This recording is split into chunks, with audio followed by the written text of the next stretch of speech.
¿Por qué es importante que ustedes conozcan algo de trasplante? La realidad en nuestro país es muy pobre en cuanto al trasplante.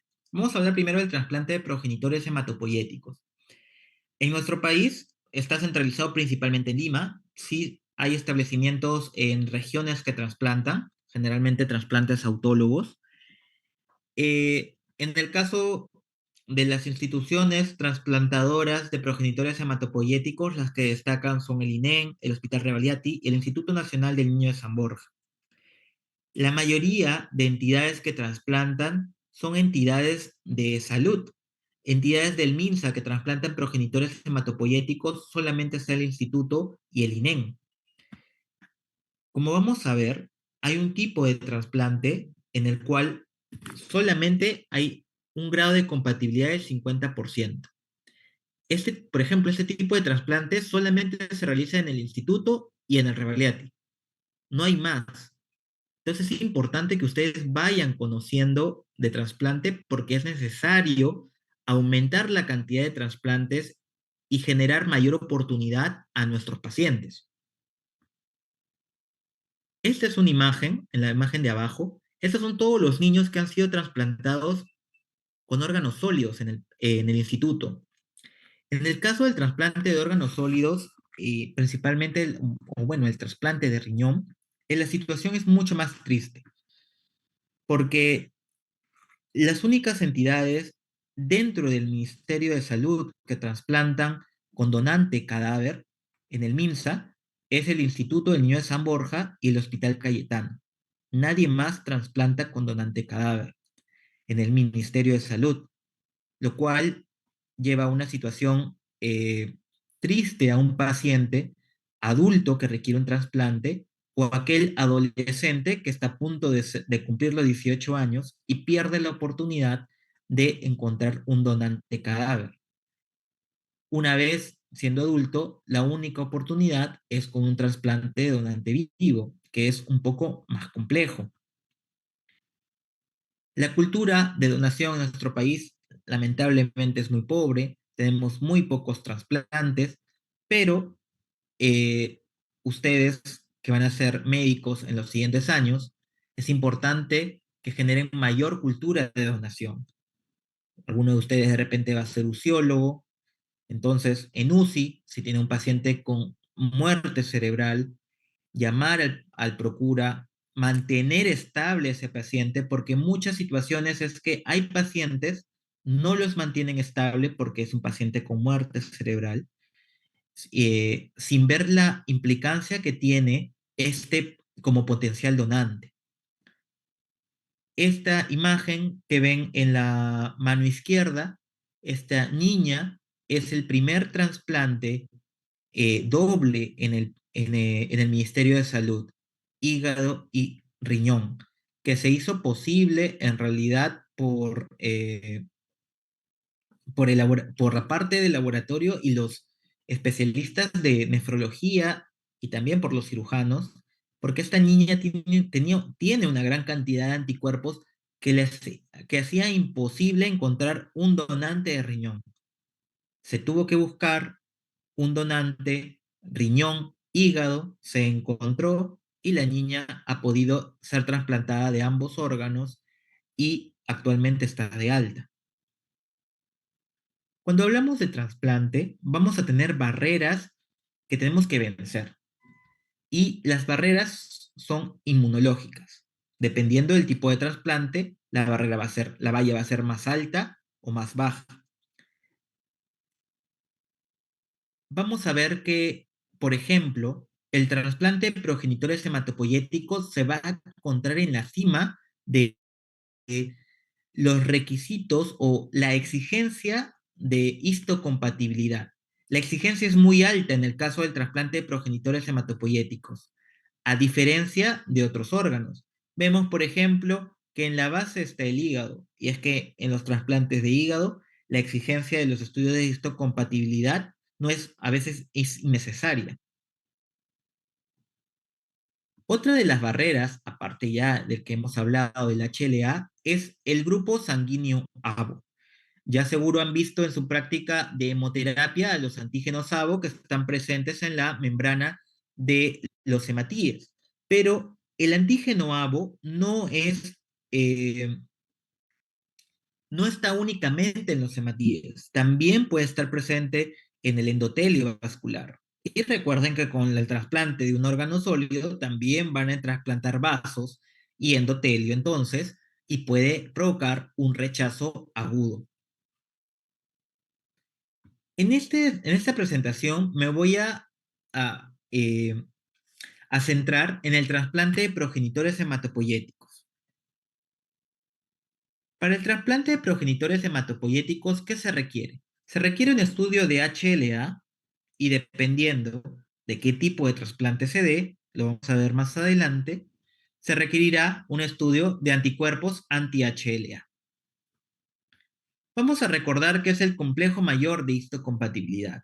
Descrito por Jean Dussault, este complejo mayor de histocompatibilidad es un grupo de proteínas cuya función es presentar antígenos. Este HLA, o mejor dicho, el MHC, va a recibir su nombre dependiendo de la especie a la cual nos refiramos. Por ejemplo, en el caso del hombre, recibe el nombre de HLA, antígeno leucocitario humano. Vamos a ver que este se codifica en el brazo corto del cromosoma 6 y vamos a tener tres clases. Dos clases son relevantes en el trasplante, clase 1 y clase 2.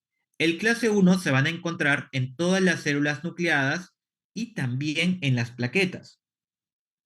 Y en el caso del clase 2 van a encontrarse en las células presentadoras de antígeno, que como ustedes recordarán de su clase de inmunología, las células presentadoras de antígeno por excelencia son las células dendríticas. También presentan antígenos macrófagos y linfocitos B. Vamos a recordar un poco la estructura del HLA. El HLA clase 1 está formado por una cadena alfa y esta cadena alfa vamos a ver que tiene una unidad alfa 1, alfa 2 y alfa 3. Esta beta 2 microglobulina que está unida a esta cadena alfa, a diferencia de la subunidad beta del MHC de clase 2, va a ser codificada en el cromosoma 15, no en el cromosoma 6. En el caso de clase 2, vamos a ver que está formado por una cadena alfa y una cadena beta. Esta región que ven acá, esta hendidura, que en el clase 1 está formado por alfa 2 y alfa 1, y en el caso de la MH, del HLA de clase 2 está formado por alfa 1 y beta 1, va a ser la zona de unión de antígenos proteicos. Como el HLA tiene que tener la capacidad de presentar la mayor cantidad de antígenos proteicos, va a ser la zona de mayor variabilidad. En el caso del HLA de clase 1, va a presentar principalmente antígenos endógenos y lo presenta al linfocito TCD8, mientras que en el caso del clase 2 va a presentar principalmente antígenos exógenos y los presenta al linfocito TCD4. Les había mencionado que esto se codifica en el brazo corto del cromosoma 6 y vamos a ver aquellas regiones que son relevantes en el trasplante. En el caso del clase 1, las regiones son el A, el B y el C, que van a dar su producto, las proteínas A, B y C. En el caso del clase 2 tenemos el DR, muy importante en el trasplante, principalmente en el trasplante renal, DQ y DP. Ambos van a dar sus productos, la cadena alfa y beta del DP, del DQ y del DR. Si vemos a detenimiento, toda la región del clase 1 hay otros HLA. Son los llamados HLA no clásicos. Y algunos están relacionados, por ejemplo, a tolerancia en la gestación de antígenos extraños. Y también vamos a ver otros, por ejemplo, el MIC-A y MIC-B relacionados a eh, falla o a pérdida del injerto, en algunos casos renal. En el caso del HLA clase 3, el clase 3 no tiene una implicancia en el trasplante, pero sí forma parte del sistema inmunológico. Y sus productos van a ser las proteínas del complemento y algunas citocinas como el factor de necrosis tumoral o la linfotoxina alfa. Les había mencionado que estas hendiduras en clase 1, alfa 1 y alfa 2 son las regiones más polimórficas. Igual en el clase 2, el beta 1 y alfa 1. Estas regiones, como hemos visto en la clase anterior, van a ser codificadas en el clase 1 por el exón 2 y el exón 3. En el clase 2 por el exón 2. Entonces, las pruebas de biología molecular destinadas a la tipificación HLA tienen que considerar sí o sí estos exones. Vamos a ver que las moléculas de HLA son altamente polimorfas. Hay una gran cantidad de moléculas de HLA. En el caso del clase 1 hay más de 26.000 y en el caso del clase 2 más de 11.000. Vamos a ver que dentro del clase 1 el más polimorfo es el gen B, el cual tiene más de 9.000 alelos y más de 5.000 proteínas. En el caso del clase 2, el más polimorfo es el DR, con más de 4.000 alelos y más de 3.000 proteínas. Esta es la nomenclatura del HLA. Les brinda información. Vamos a ver en los distintos estudios que en el caso de nuestro país solamente van a ver hasta dos campos, este primer campo y este segundo campo. Los otros dos campos todavía no se desarrollan en nuestro país, próximamente ya lo iremos viendo. Vamos a ver que la nomenclatura está dado por un prefijo que es el HLA seguido del gen, en este caso es el A, sigue un separador, este separador es un asterisco. La presencia de un asterisco me indica que el estudio, la metodología utilizada es molecular. Luego sigue el grupo alélico en el primer campo, otro separador, y va a venir la proteína. Cuando hablamos del tercer campo, hablamos de situaciones sinónimas de la región codificante, y en el caso del cuarto campo, hablan de regiones no decodificantes.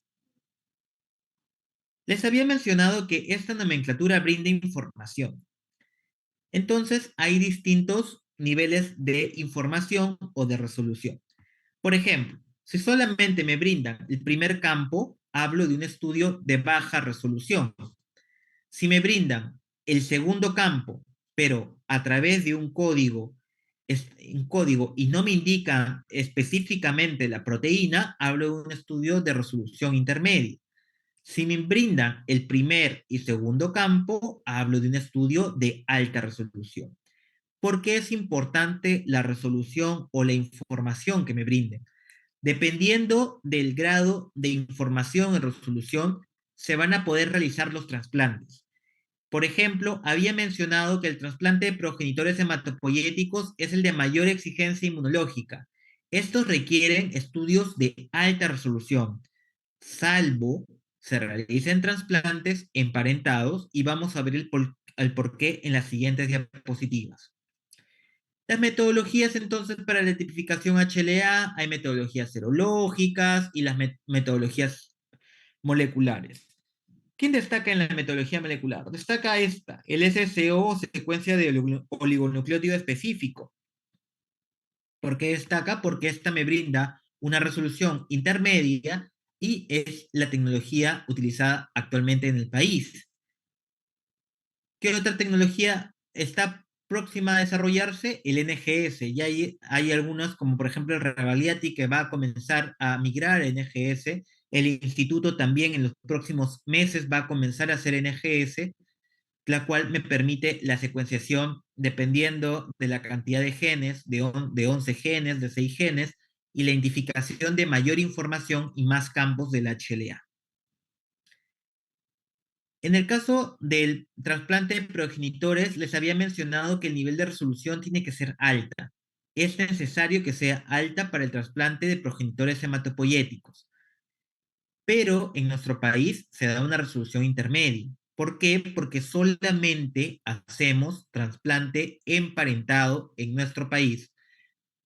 En el caso de un trasplante alogénico no emparentado, la exigencia sí es de una alta resolución. Entonces, eso nos lleva a los tipos de trasplante. Los tipos de trasplante van a depender de la patología de fondo del paciente. Un trasplante autólogo, por ejemplo, en un mieloma múltiple, se considera solamente un trasplante autólogo, no se va a considerar un trasplante alogénico.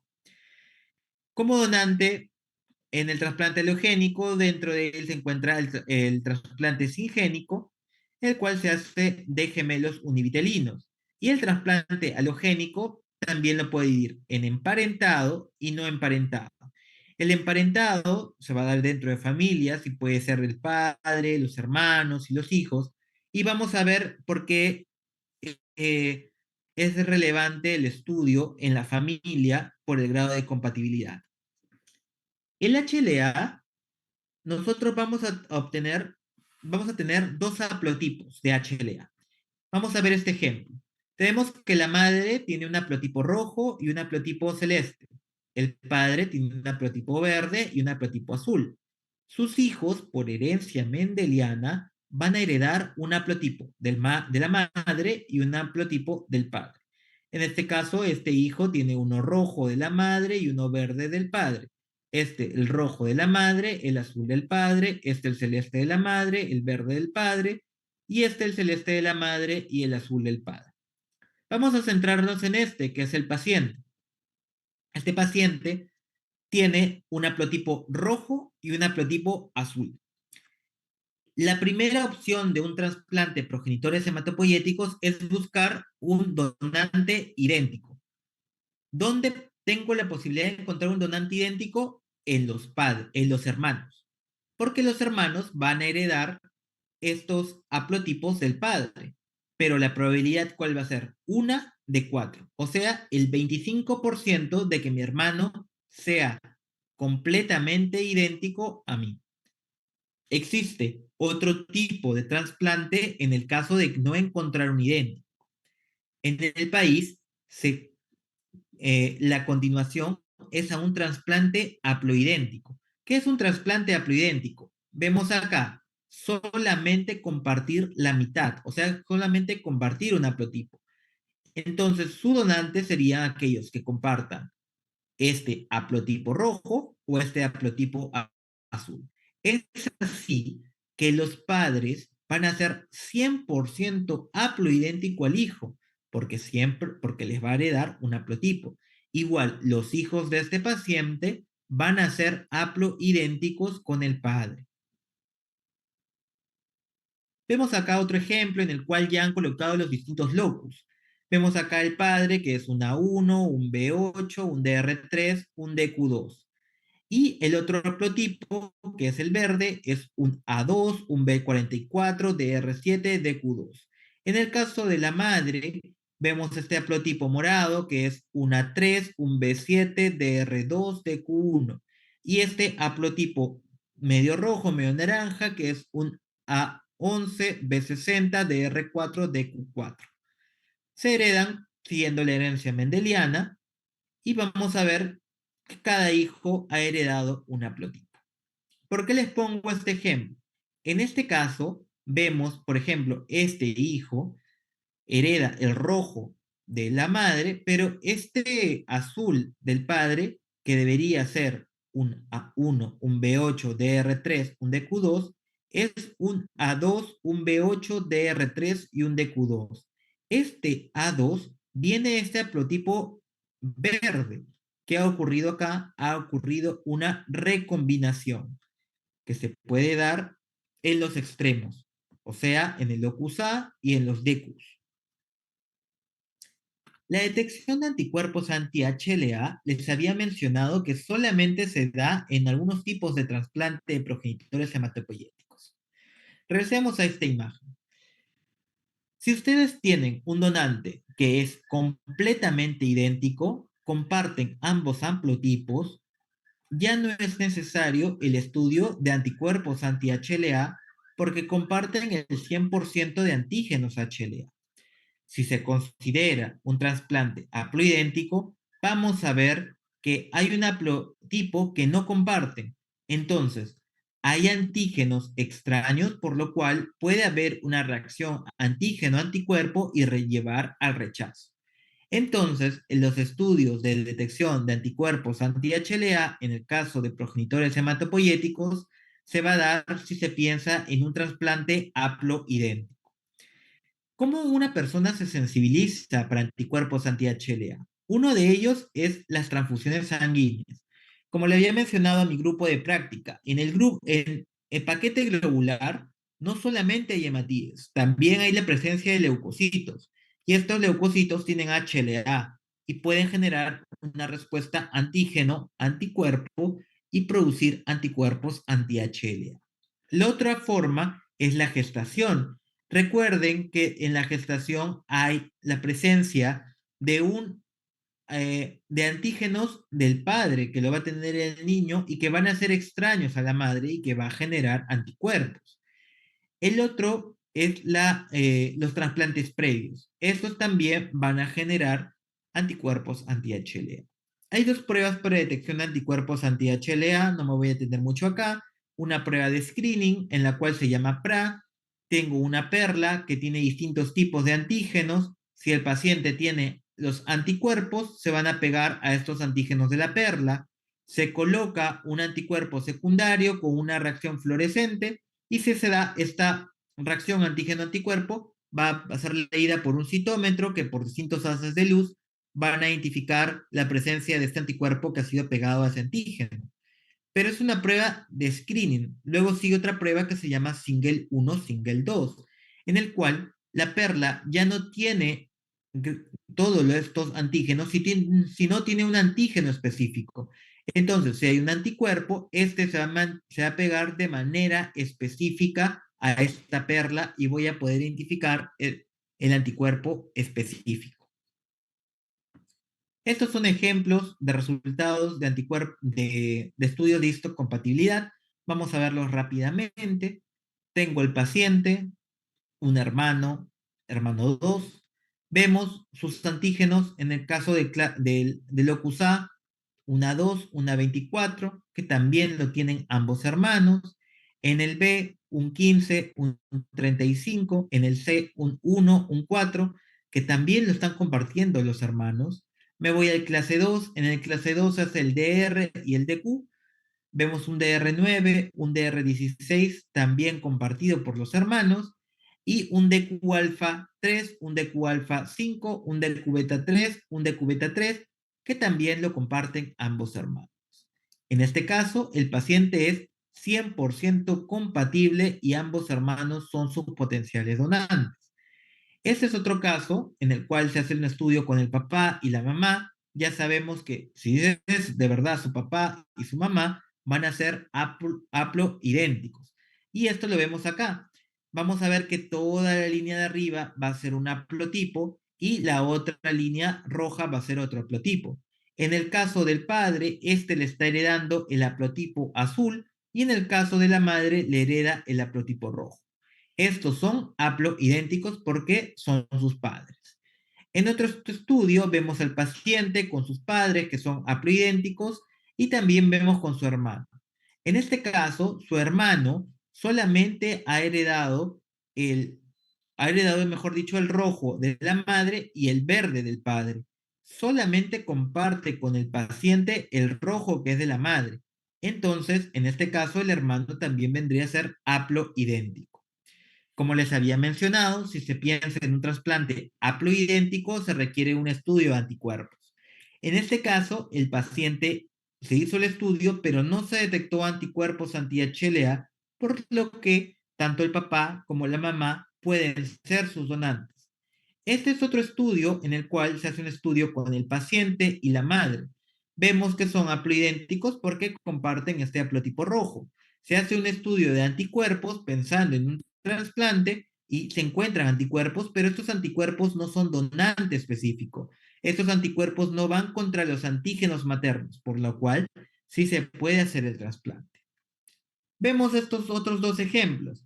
En este ejemplo se tiene a la madre y al hijo como potencial donante, pero en este caso sí se han identificado anticuerpos frente a antígenos maternos. Esto se denomina anticuerpos donantes específicos o DSA de las siglas en inglés. Vemos, por ejemplo, que el paciente tiene una A2, un anticuerpo, una A2, que está presente en el antígeno materno. tiene un anticuerpo de R9 que también lo presenta la madre, por lo cual este paciente no va a poder recibir un trasplante de su madre. Igual acá, vemos este estudio con el paciente, su madre y sus hermanos, y se identifican dos anticuerpos donantes específicos. Un DR4 que está presente tanto en la madre como en el último hermano, y un DR16 que está presente en los otros dos hermanos. Con lo cual, el paciente también no va a poder recibir trasplante de ninguno de estos familiares. Entonces, en nuestra institución, el flujograma de trasplante, si tiene un paciente candidato de trasplante de progenitores hematopoyéticos, realizar el estudio de tipificación HLA en receptor y su familiar, que va a ser sus hermanos. ¿Por qué el estudio de sus hermanos? Porque ellos tienen la probabilidad de tener un 25% de compatibilidad. Se realiza el estudio HLA A, B, C, DR, DQ por la metodología SCO. Si se identifica que un hermano es idéntico, se realiza el trasplante. Si no, se tendrá que ampliar el estudio de los padres, en el cual también se hace el estudio A, B, C, DR, DQ, también utilizando la misma metodología. Como se está planteando de un trasplante haploidéntico, se tendrá que hacer un estudio de anticuerpos y si este sale positivo, hacer un estudio de especificidad con single 1 y single 2 dependiendo del caso. Esta es la forma en la que las fuentes en la que se adquieren las células progenitoras hematopoyéticas por punción, de cordón umbilical y la más utilizada de sangre periférica, ¿no? En paciente, al donante se le estimula con filgastrin y como si fuese una donación de plaquetas, comienza a donar las células progenitoras hematopoyéticas. El paciente, el donante, va a comenzar a hacerse la colecta de las células progenitoras hematopoyéticas. El paciente va a recibir una terapia de acondicionamiento en el cual se destruye su médula ósea para recibir esta nueva médula en el trasplante. Y es como si fuese una transfusión sanguínea. Vamos a hablar rápidamente del control del injerto post-trasplante de progenitores hematopoyéticos. Esto se realiza a través de una prueba llamada quimerismo. Recuerden que la quimera es una bestia que tenía eh, partes de distintos tipos de animales. En el caso de la quimera, ¿nosotros qué vamos a identificar? Tenemos un paciente con una enfermedad hematológica, tenemos este paciente con sus marcadores eh, previos al trasplante y tenemos su donante sano. Esta médula de este paciente va a ser destruida y se va a trasplantar con médula ósea de este donante. En el post-trasplante, las células que produce este paciente tienen que tener las características genéticas de su donante. Ya no deberían expresar el ADN propio. Me refiero a las células que provienen de la estirpe de las células progenitoras hematopoyéticas. Entonces voy a tener distintos escenarios. Por ejemplo, esta paciente que solamente expresa ADN de su donante, hablo de una quimera completa. Cuando ya comienza a expresar ADN propio, hablo de una quimera mixta, y también cuando, bueno, acá en este caso está expresando también, hay otra expresión de células sanas, ¿no? Este ya es con otro tipo de, cuando se puede haber contaminado la muestra también. Dentro de las metodologías que se utilizan está la identificación de los STR o los Short Tandem Repeat, que me da una sensibilidad de 1 al 5%. Cuando se utilizan con linajes, esta disminuye a 0.1 a 0.01%, siendo la sensibilidad mucho más alta. Nosotros vamos a evaluar los microsatélites, que son parte de regiones no codificantes del ADN, ya lo habíamos visto en la parte de biología molecular, y lo que nosotros hacemos es un estudio pretransplante. Se hace una identificación del perfil de identidad pretrasplante del donante, pretrasplante del receptor, y en el control post-trasplante se evalúa a través de estos marcadores, a través de los alelos de todos estos marcadores STR, si hay presencia o no de marcadores del receptor.